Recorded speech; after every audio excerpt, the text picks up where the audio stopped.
ॐ पूर्णमदः पूर्णमिदं पूर्णात् पूर्णमुदच्यते पूर्णस्य पूर्णमादाय पूर्णमेवावशिष्यते। ॐ शान्ति शान्ति शान्तिः। शङ्करं शङ्कराचार्यं केशवं बादरायणं सूत्रभाष्यकृतौ वन्दे भगवन्तौ पुनः पुनः। ईश्वरो गुरुरात्मेति मूर्तिभेदविभागिने व्योमवद्व्याप्तदेहाय दक्षिणामूर्तये नमः। ॐ शान्ति शान्ति शान्तिः। पतितपावनी कलुषभंगिनी माँ गंगा के तट पर संरचित विद्यालोक न्यास हरिद्वार से आप नित्य सत्संग श्रवण कर रहे हैं। भगवद गीता के दूसरे अध्याय का 29वां श्लोक। आश्चर्यवत् पश्यति कश्चिदेनम् आश्चर्यवद्भवति तथैव चान्यः आश्चर्यवच्चैनमन्यः शृणोति श्रुत्वाप्येनं वेद न चैव कश्चित्। उस आत्मा के स्वरूप के विषय में बता रहे हैं कि जिसमें आश्चर्य का कोई ठिकाना नहीं रहता है। आश्चर्य आ शब्द है, आगे चर है, इससे आश्चर्य बनता है। आह चर।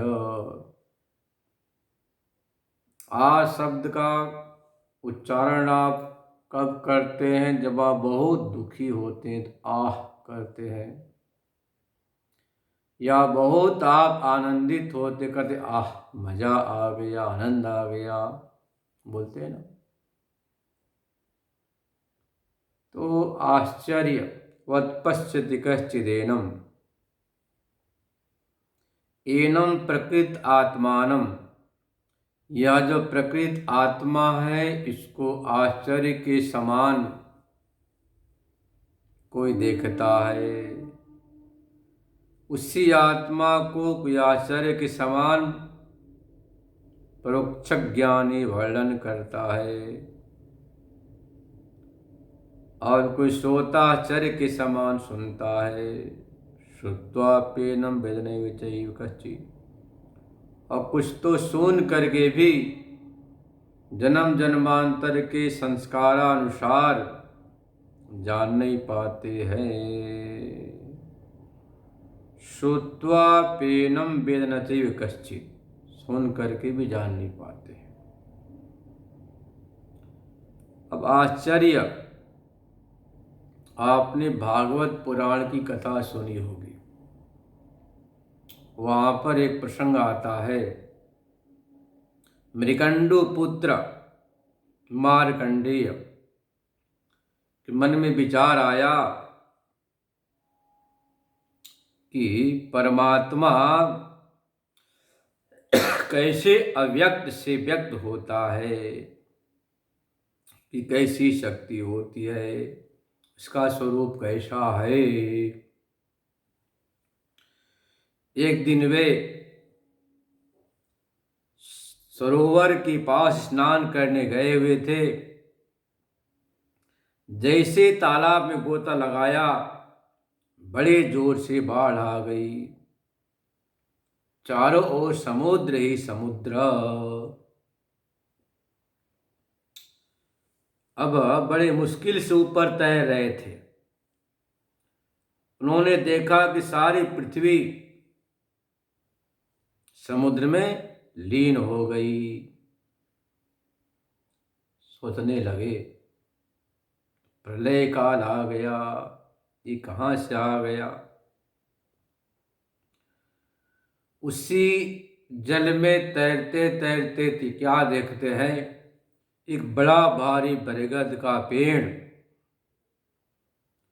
उसके पत्ते पर एक छोटा सा बच्चा लेटा हुआ है और अपने दाहिने पैर के अंगूठे को चूस रहा है।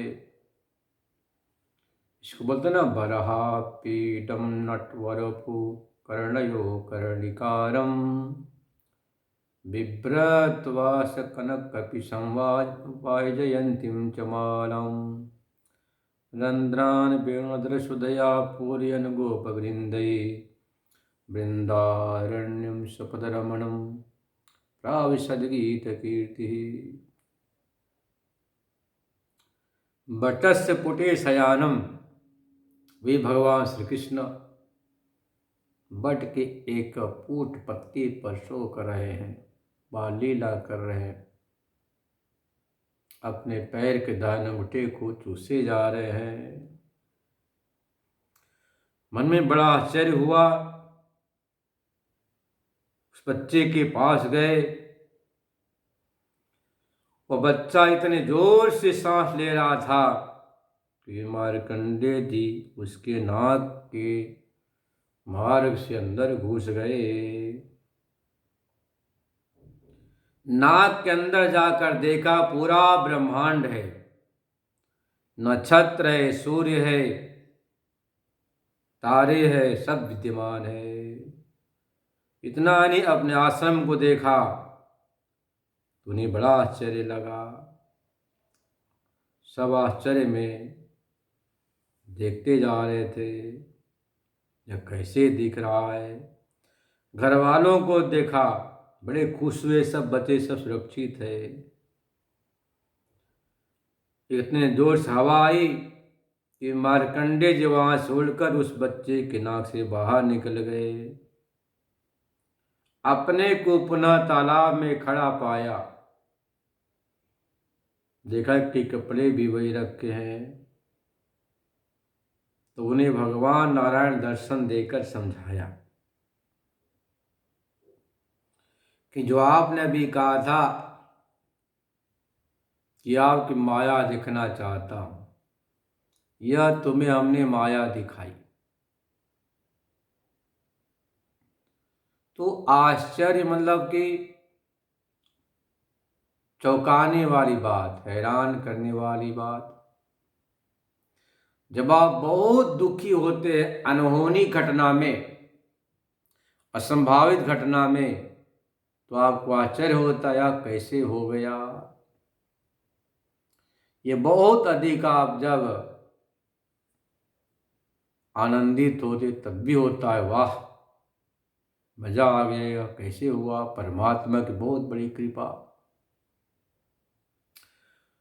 तो भगवान ने कहा कि ये देखो, जो तुम देख रहे थे प्रलय, प्रलय तो बाहर होता है, पर तुमने सब देखा। प्रलय पेट के अंदर देखा, पर सब तो बाहर हुआ ना। पर वास्तव में जो दिखाई दे रहा वो वैसा नहीं। माया का काम है अघटित घटना पटियसी माया। जो माया है उसमें अघटित घटना घटती है। जिस समय प्रलय देख रहे उस समय दूसरा आदमी को प्रलय नहीं दिखाई दे रहा, सृष्टि में बैठा हुआ है। जिस प्रकार से आप एक रस्सी को सांप जब देख रहे हैं, सांप जब समझ रहे हैं, उस समय अभ्रांत व्यक्ति रस्सी को रस्सी समझ रहा है, भ्रांत रस्सी में सांप का दर्शन कर रहा है।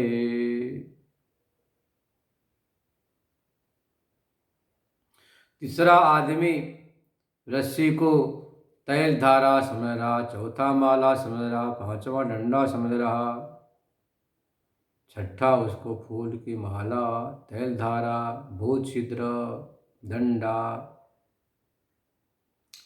एक ही चीज है।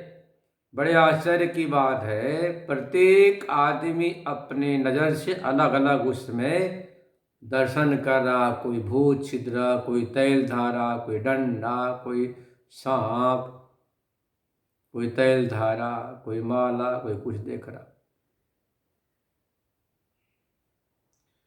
जिसकी जैसी दृष्टि उसको वही चीज दिखाई दे रहा है। जिसके अंदर जैसा संस्कार वही दिखाई पड़ रहा। भ्रांति का लक्षण ब्रह्मसूत्र में आचार्य ने किया, परत्र पूर्व दृष्ट पराभास, परत्र पूर्व दृष्ट अभास अध्यास। इसको दृष्टांत से समझें। एक राजा थे, बड़े धर्मात्मा। उनका नियम था, कोई भी द्राक्ष भस्म धारण करके आए उसे नारायण समझते थे, उस भक्त का बड़ा सम्मान करते। उस राज्य में एक आदमी था जो राजा के इस भाव को जानता था कि राजा के पास कोई भी चला जाए रुद्राक्ष भस्म कंठी माला धारण करके, तो राजा अपने हाथ से अर्चन बंदन पूजन बड़ा सम्मान दान भेंट पूजा करते हैं। उसी राज्य का एक चोर चोरी किया, 3 साल तक जेल में बंद रहा। जेल से छूटने के बाद बहुत तकलीफ उसे खाने पीने में हुई। तो कहा कि बन जाओ बाबा जी। रुद्राक्ष भस्म चंदन धारण करके, कंठी माला पहन करके संतों की कतार में खड़ा हो गया। राजा का नियम था प्रातः का नित्य अर्चन वंदन से निवृत्त होकर अतिथि की सेवा करना। जैसे ही सबके साथ चोर आया, पीछे रानी खड़ी थी जो सोने के कलश से पैर धुलाती थी। राजा चंदन से तिलक करते, माला पहनाते, भेंट दक्षिणा देते, स्वागत करते। राय ने धीरे से कहा, देखो जो वही ये चोर है जो पहले जेल में बंद था। तुरंत राजा ने रानी के हाथ से घड़ा, सोने घड़ा ले लिया, स्वयं उसका पैर धुलने लगे, चंदन लगाए, माला पहनाई, वेद पूजा दिया, आतिथ्य भवन में निवास करवाया। बाद में रानी ने पूछा, मैंने जो बात की आपने सुनी? बोले हाँ सुन लिया था, इसलिए तो हमने तुम्हारे हाथ से सोने घड़ा लेकर स्वयं पैर धोने लगा। मुझे पता कि तुम्हारा जो पूर्व संस्कार आज से 3 वर्ष पहले उस आदमी को जो चोरी किया था, कारागृह में बंद था, वह जो तुम्हारा पूर्व का संस्कार, पूर्व में जो आपने इस आदमी को चोर रूप से अनुभव किया था, पूर्वदृष्ट, वही संस्कार परत्र मतलब भक्त में जो इस समय वर्तमान में सामने तो भक्त खड़ा है, कंठी माला दास धारण किया, भस्म धारण किया है, नाम जप कर रहा है, जटाजूट है, गहरी के वस्त्र है। ये जो वर्तमान में भक्त है उसमें पूर्व दृष्ट जो संस्कार तुम्हारा चोर का है वह जागृत हो गया, उद्भूत हो गया। तुम्हारे चोर दृष्टि से हमने घड़ा ले लिया कि तुम जब उस अपने सोने के घड़े से जल धोओगी, पैर प्रक्षालन करोगी, तो पादप प्रक्षालन भक्त का नहीं बल्कि चोर का होगा, क्योंकि तुम्हारी भावना पूर्वदिष्ट संस्कार अनुसार उसमें चोर बुद्धि। इसी को तो भ्रांति बोलते हैं। पूर्व दृष्ट जो चोर का अनुभव, वर्तमान में जो भक्त है उसमें, परतमल्ला जो भक्त है उसमें जो प्रतीति हो रही चोर बुद्धि, उसी को अध्यास कहते, भ्रांति कहते। हमारा दृष्टि में तो बिल्कुल भक्त है। तो देखो रानी के दृष्टि से वह जो आदमी है उसमें चोर बुद्धि, पर राजा की आंख से देखो तो उसमें उस समय भक्त दृष्टि हो रही है। यही तो आश्चर्य है, इसी को आश्चर्य कहते हैं। एक ही चीज रस्सी है, कोई सांप समझ रहा है, कोई तेल धारा, कोई जल धारा, कोई फूल माला, कोई भूत छिद्र, कोई कुछ समझ रहा है। यह जो जगत है इसमें आश्चर्य ही आश्चर्य है। हमारे जीवन में यह जो आश्चर्य है, यह आश्चर्य क्यों होता है? क्योंकि यदि आपके जीवन में भगवान की भक्ति है, स्वाध्याय है, सत्संग है, चिंतन है, तब आपको आनंद से आश्चर्य होगा कि एक में वह द्वितीय चेतन सत्ता है जो सर्वत्र कण कण में व्याप्त है, क्षण क्षण में मौजूद है, पर हमें सर्वत्र दुखानुभूति हो रही है, नारूपात्मक जगत की प्रतीति हो रही है। ज्ञानी अनुभव करता है कि एतावंतम कालम अहम भ्रांत, इतने काल तक में भ्रांत, आश्चर्य होता है।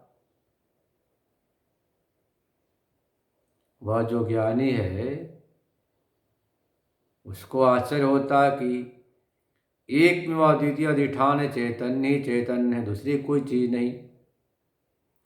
उसमें सारा संसार कल्पित है, परंतु हमारी दृष्टि मात्र प्रतीतियों पर होती है।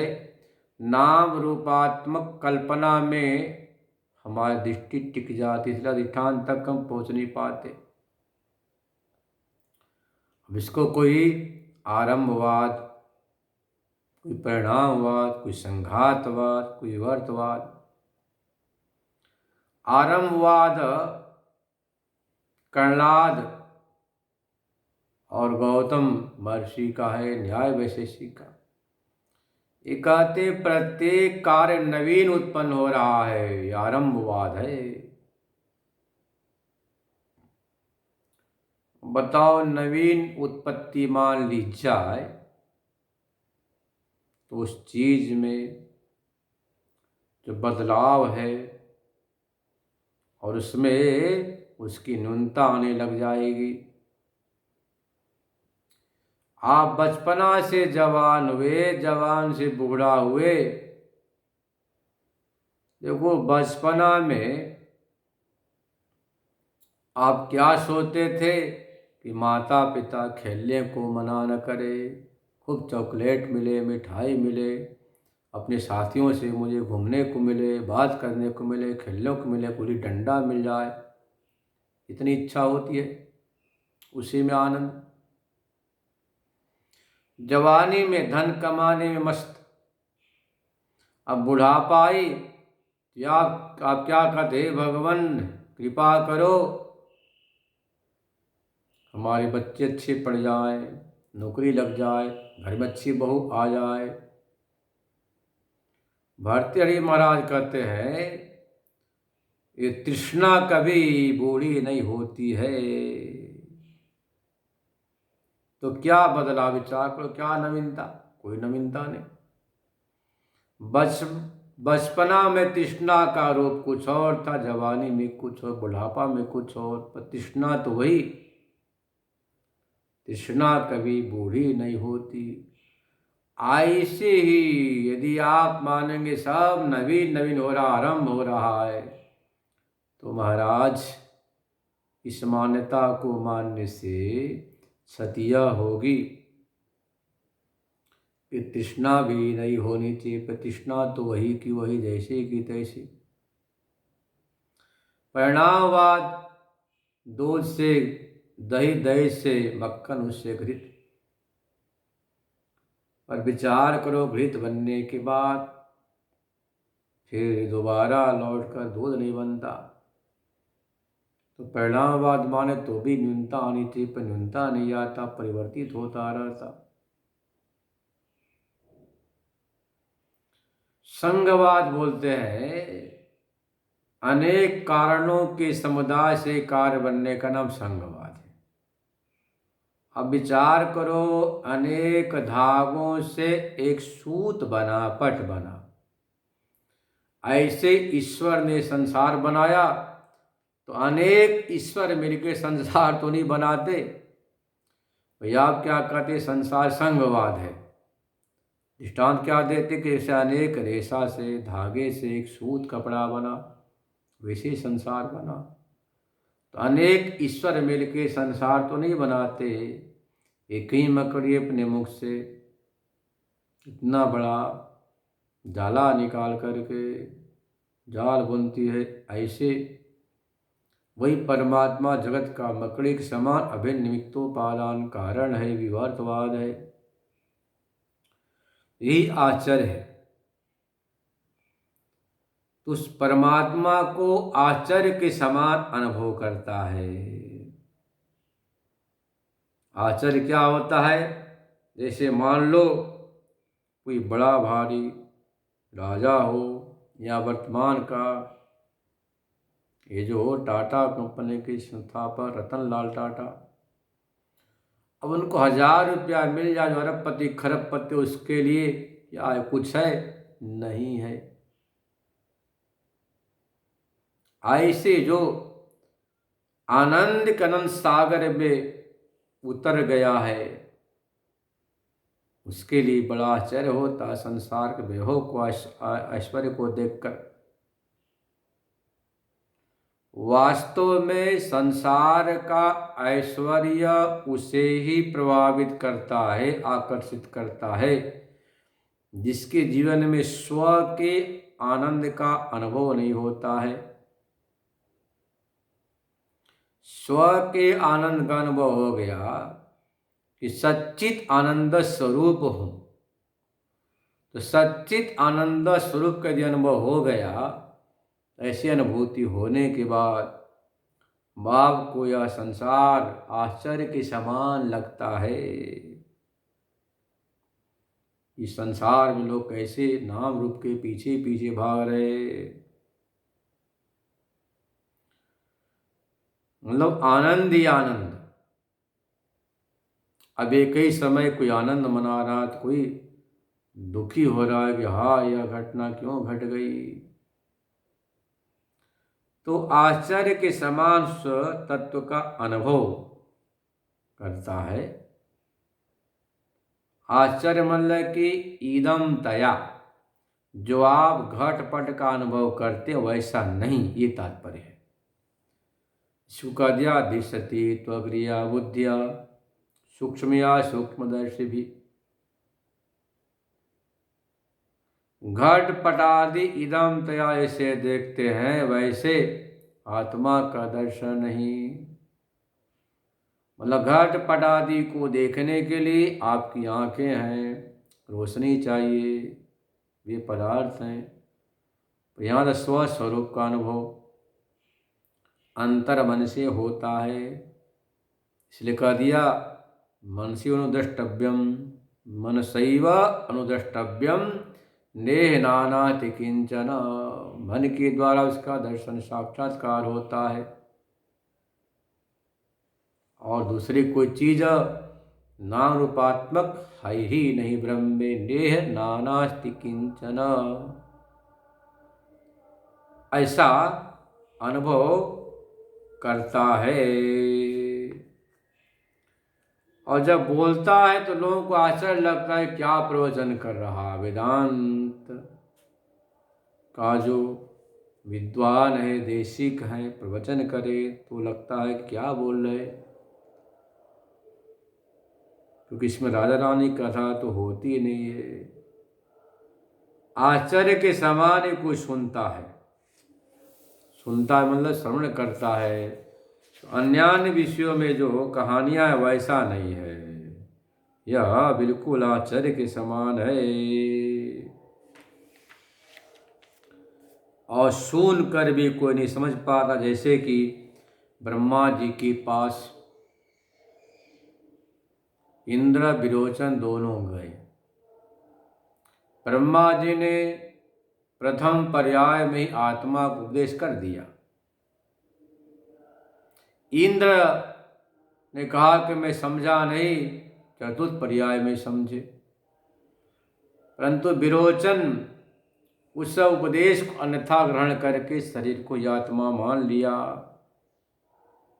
और शरीर को आत्मा मानकर विरोचन भटक गया, अनात्म संसार में वह पड़ गया।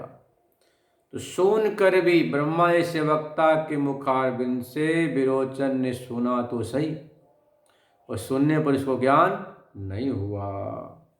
समझे ना। तो आश्चर्य के समान ही कोई सुनता है, सुनने के बाद कोई जान नहीं पाता है। जब अनेक जन्म जन्मांतर के पुण्य पुंज होते हैं तभी जाकर आप उस तत्व को समझ पाते हैं। इसलिए वास्तव में यह आश्चर्य वाला ही है। जब जन्म जन्मांतर के पुण्य पुंज होते हैं तो उसका साक्षात्कार अनुभव होता है। जो भगवान का भक्त है वह भी आश्चर्य ही है। कति राजा था और वह राजा जैन भिक्षुकों की संगति से धीरे धीरे उनके कुसंगति से जैन बन गया। अब राजा जैन हो गया तो पूरे राज्य में जैन धर्म फलने लगा, फूलने लगा, बहुत ही उसका विस्तार हो गया,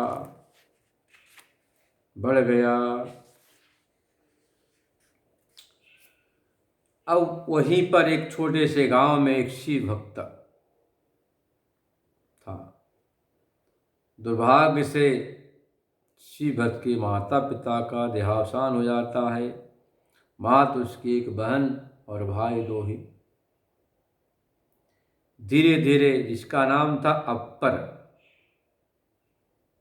यह जो अप्पर नाम का शिव भक्त छोटा बालक, वह थोड़ा सा बड़ा हुआ। आसपास सर्वत्र चूंकि जैन समाज का माहौल था, इसीलिए यह जो अप्पर बालक तो अभी जैनों की संगति से जैन धर्म मानने लगा। बहन वो समझाती फिर भी नहीं समझा। पढ़ते पढ़ते बहुत बड़ा विद्वान बन गया। अंत में जैनाचार्य से बना दिया गया। इस विकास से बहन बहुत दुखी थी कि यहाँ शिव भक्त का परिवार और जैन धर्म। अब उस समय ईश्वर को तो मानते नहीं, जैन धर्म में ईश्वर को नहीं मानते मेरे भाई। अब कालक्रम से बड़े भारी जैन धर्म के प्रचारक बन गए, उपदेशक बन गए। एक दिन पेट में बहुत पीड़ा हुई, बहुत इलाज किया, जैनियों ने तंत्र मंत्र भी शुरू किया पर कोई फायदा नहीं हुआ। तकलीफ बढ़ती गई, खूब सेवा किया। कुछ समय बीत गया। संसार का स्वरूप तो आप जानते ही हैं कि कितना आश्चर्य है। धीरे धीरे लोग बोले भाई अबे तो ठीक होना नहीं, अपने अपने काम में लग गए। अब अकेले बेचारा दुखी उदास। एक नौकर को रख दिया, जैसे तैसे टहल पहल करता। उससे अपनी बहन की याद आई। दो सेवकों को लिया, अपनी बहन घर पहुंच गया। बहन ने खूब सम्मान किया, खूब सेवा किया। बहन ने कहा कि देखो भाई, शिव जी के विरुद्ध होने से, विरोध करने से तुम्हें यही मारी हुई। बड़े दयालु हैं, उनसे तुम प्रार्थना करो, क्षमायाचना करो। उसने कहा कि मैं पढ़ा लिखा हूँ, मुझे विश्वास नहीं। पर धीरे धीरे बहन की बात पर विश्वास हुआ। बहन उसको शिव मंदिर ले जाती है, सच्चे मन से शिव की प्रार्थना करता। इस बचपन से शिव भक्त तो था ही शिव जी का। शिव जी की पूजन भजन अर्चन होता ही था घर में। प्रार्थना किया, धीरे धीरे रोग ठीक हो गया, स्वस्थ हो गया, हृष्ट तंदुरुस्त हो गया। उसे विश्वास हुआ कि देखो मैं इतना बड़ा जैनाचार्य था, पर असह्य पीड़ा होने के बाद धीरे धीरे सबने मुझे छोड़ दिया। और हमारी बहन ईश्वर भक्ता थी, मुझे छोड़ी नहीं, सेवा करती रही। और इसी के कारण से आज मैं स्वस्थ हुआ हूँ। तो भगवान की बहुत बड़ी करुणा है, प्रत्यक्ष है, जिन्होंने हमारा अपराध को क्षमा कर दिया, इसलिए करुणालय वरुणालय है। इधर जब जैनियों को पता चला तो आए छत्र चवर लेकर, आप हमारे महान आचार्य हैं, हमारे साथ चलिए। अप्पर ने कहा वह आचार्य तो दूर चला गया, पुरानी बात है, हमारे लिए तो रुद्राक्ष भस्म शिव भी सब कुछ है। उन्होंने बहुत समझाया, कहा कि सब समझ लिया, सब देख लिया, कुछ बाकी नहीं रहा। जैनों ने शिकायत किया राजा से। राजा ने सिपाहियों को भेजकर बुलाया। अप्पर को कहा तुम जैनाचार्य हो, इस तरह से तुम्हें करना उचित नहीं। अप्पर ने कहा कि राजन, हमारा जैनों के साथ विचार करा दिए, साक्षात करा दो, जैन मत सिद्ध कर दें तो मैं मान जाऊंगा।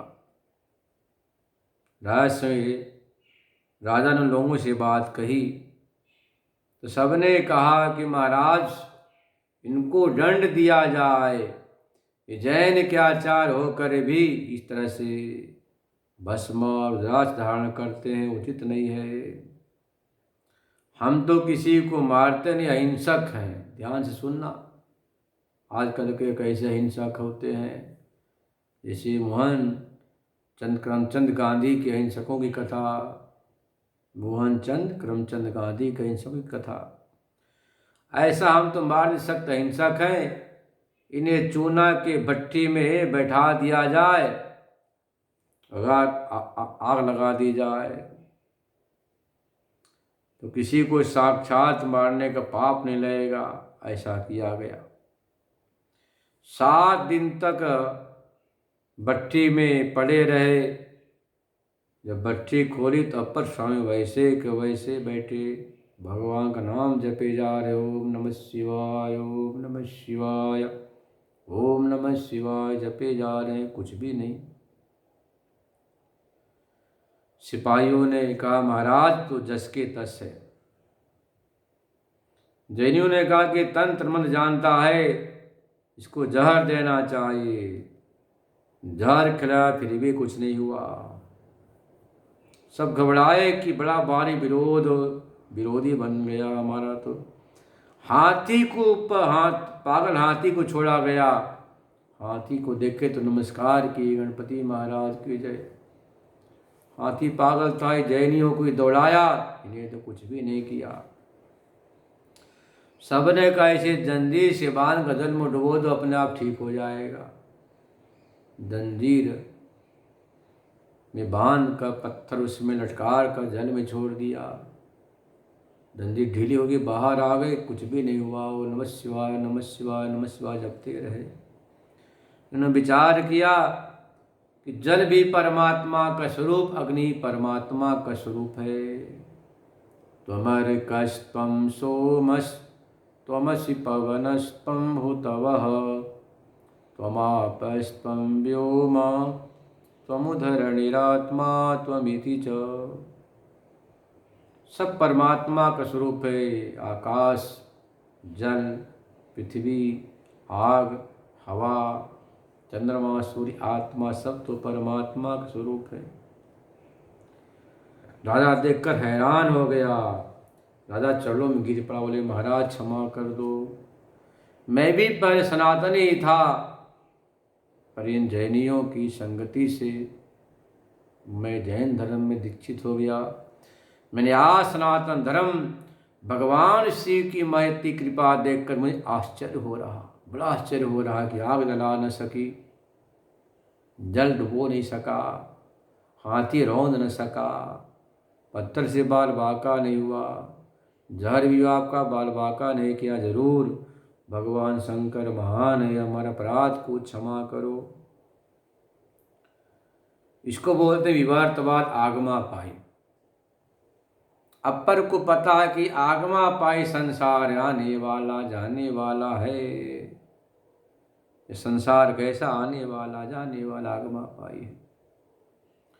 भाई कितना ही प्रस्ताव पारित कर दो कि भगवान नहीं है, ईश्वर नहीं, इससे कुछ होने वाला नहीं है।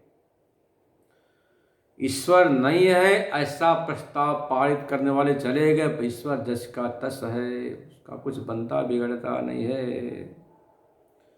वे परमात्मा सत्स्वरूप है। प्रत्येक चीज उसी चेतन के सत्ता में अध्यस्त है, कल्पित है। उसी की सत्ता सब संसार सत्तावान हो रहा है। परंतु हैरानी की बात, आश्चर्य की बात, वह दिखता नहीं। प्रकाश के द्वारा सब दिख रहा, प्रकाश में सब कल्पित है।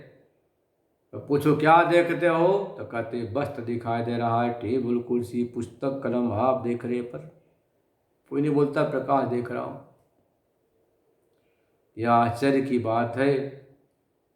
उसी चेतन की सत्ता सब सत्तावान हो रहे हैं, पर आदमी बिल्कुल अनात्म वस्तुओं को गले लगा रहा है। जो नाम रूपात्मक जगत है, सभी को पता संसार ऋणानुबंध है। जिस ऋणानुबंध समाप्त हुआ, न कोई किसी का पिता, न माता, न बच्चा, न बच्ची, न लड़का, न लड़की, सब ऋणानुबंध है। ऋणानुबंध बिखरते सब अपने अपने लोक को चले जाते हैं, कुछ भी शेष नहीं रहता है। फिर भी आदमी भटक रहा, दुखी हो रहा। यही तो आश्चर्य की बात है। जिसे घटना से सामान्य प्राणी दुखी होता है, साधक दुखी नहीं होता, बल्कि चित्त में वैराग्य को बढ़ावा मिलता है। अच्छा हुआ उपाधि समाप्त हुई, अब तो भगवान के भजन में हम तत्परता से लगे रहेंगे, ऐसा समझकर, और भगवान के भक्त में भक्ति, भजन में भक्ति में लग जाता है। तो वास्तव में विचार करें, संसार आश्चर्य है। विवर्तवाद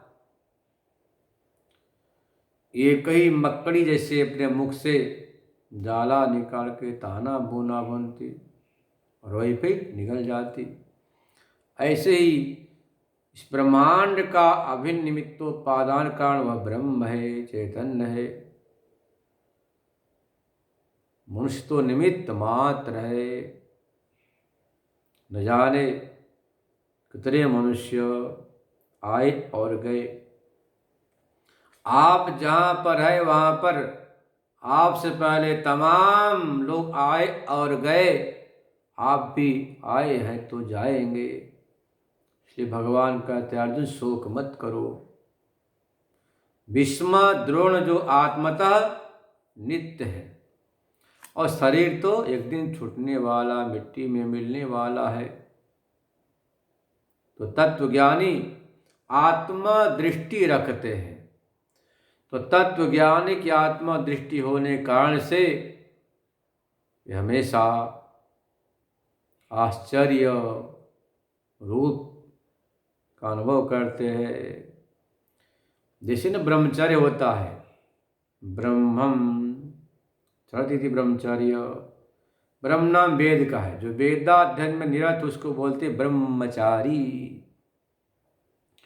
और हमेशा वेदाध्ययन करता ऐसी बात नहीं, भोजन भी करता, घूमता भी, सोता भी और भी क्रिया करता। पर जीवन का लक्ष्य वेदाध्ययन होने से बोलती ब्रह्मचारी है। ऐसे ही जो उत्तम साधक है, आश्चर्य सर्वत्र उस आनंद, सच्चित आनंद का अनुभव करते हैं। आपके मन में शंका होगी कि सर्वभूतात भूतात्मा जब ज्ञानी हो जाता है, सर्वात्म भाव, उससे संपूर्ण प्राणियों की पीड़ा भी होनी चाहिए? पीड़ा नहीं होगी। संपूर्ण प्राणियों का आनंद का अनुभव तो होगा, वह पीड़ा का नहीं। वह पीड़ा कारण है अज्ञान। अज्ञान से दुख, समस्या, पीड़ा होती है, क्योंकि ज्ञानी का ज्ञान ध्वंस हो गया है। इसलिए उसे तो सर्वभूतात्मा होने पर भी प्राणियों के आनंदानुभव होता है, दुखानुभव नहीं। क्योंकि दुख की अनुभूति होती है ज्ञान से, उसका ज्ञान नष्ट हो गया, इसलिए उसे कभी भी दुख, पीड़ा, संताप नहीं होता है। यह संसार भी वास्तव में देखो तो आश्चर्य है, वह भी आश्चर्य। दोनों में अंतर क्या है कि ज्ञानी तो आनंद में डूबकर आश्चर्य का अनुभव करता कि देखो उस परम आनंद सिंधु परमात्मा स्वरूप होकर भी कैसे जीवात्मा संसार में भटक रहा है। और अज्ञानी आश्चर्य करता है कितना अच्छा संसार, मकान, दुकान, ऐश्वर्य, सुख, संसाधन, इन सबको छोड़कर एक ऐसे है मत वाले बाबा लोग जो परमात्मा के भजन में लगे रहते हैं। ये बड़ी खेद की बात है। यहाँ पर आकार खेद का ना, मतलब खेद है, आश्चर्य है। और वास्तव में देखा जाए तो परम आनंद अपने स्वरूप में है, जो सच्चित आनंद स्वरूप है। संसार का आनंद तो उसी की एक प्रतिच्छाया है, आभास है, वास्तविकता नहीं। शेष कल श्रवण करेंगे। ओम पूर्णमदः पूर्णमिदं पूर्णात् पूर्णमुदच्यते पूर्णस्य पूर्णमादाय पूर्णमेवावशिष्यते। ओम शांति शांति शांति।